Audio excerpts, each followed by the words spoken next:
we are absolutely hooked on our indoor air quality monitor. We live in the desert and oftentimes our air quality is really bad.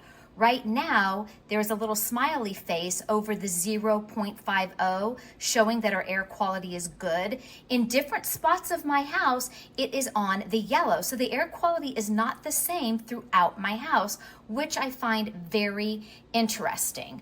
Now, it comes with buttons on the top where you can set alarms, the volume of the alarm, and it has this stand here in the back so it is propped to where you can read it. It is absolutely cordless. Once you charge it, it lasts 4 to 5 hours on its own, or you could keep it plugged in if you always have it in the same spot. But if you are like me and sometimes something smells off or is odd and you want to know what that is, I think this is extremely helpful. It is reading the indoor temperature. We live, like I said, in the desert, so it is quite warm. And as you can see, our humidity right now is fluctuating between 29 and even up to 31%. Now, they have these different sections, and I wasn't sure originally what all of these meant. So the PM 1.0 is your particulate matter, tiny particles in the air like dust, smoke, pollen, pollution, and we can get very high pollen count at certain times of the year. And sometimes I question that, like, am I sneezing because I have a cold or because of the pollen count? Then we have also the CO2 right here, sorry. And the CO2 is basically the amount of carbon gas in the air. So that means poor ventilation, it can make you tired, dizzy, or even foggy. So you definitely want to know what that is. And right now, ours is in a healthy metric, and it even tells you right below. So if one of these categories was bad, it would alert you to what that was. Now, the PM2 goes along with the PM1. PM2 basically means that quality goes deep into your lungs. Now we have the one over here that is TVOC. That is total volatile organic compounds. And what that means is gases from household products like cleaners, paints, air fresheners, plastics. So when there are high levels of that, it can irritate your eyes, nose, and lungs. Then we have the HCHO, and that is formaldehyde. So it's a specific VOC often released from furniture, flooring, and new paint. And it can be very toxic in high amounts and cause headaches or nausea. Then we have the AQI, and that's down here at the bottom. And that is just your overall air quality. The higher the number, the worse the air quality.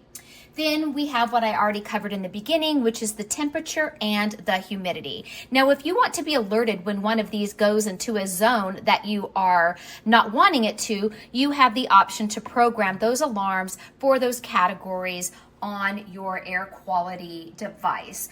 So I hope you found this information helpful, and you will not regret it if you are somebody who is trying to track your own air environment in your home or even outside. Now I'm going to move this into a different room and start up the camera again so you can see the quality of the air change. Right now we are in my kitchen. Okay, we are now in my living room, and you will see that the numbers have drastically changed. But the reason why they drastically changed is something else that I want to point out. Down below where the monitor is my Levoit air purifier machine. And you can tell that it drastically changes the numbers near the air purifier. I wondered if the air purifier, how far it really goes in a room. So as you see, it didn't quite go into my kitchen, but it does go over to the couch and the coffee table further away in this room. So I was also very impressed at the number quality further away from my air purifier, and next we will be looking at that. now I am in my living room. I waited a couple of clock minutes to give this time to recalibrate. I am approximately 6 feet away from my air purifier, and you can see my numbers are also very good here. Next, we're going to move out into the garage. I am now in the garage. You will see that the CO2 here at the bottom is now in a yellow zone. We had just had a capful of acetone next to the monitor, and it really changed the numbers dramatically.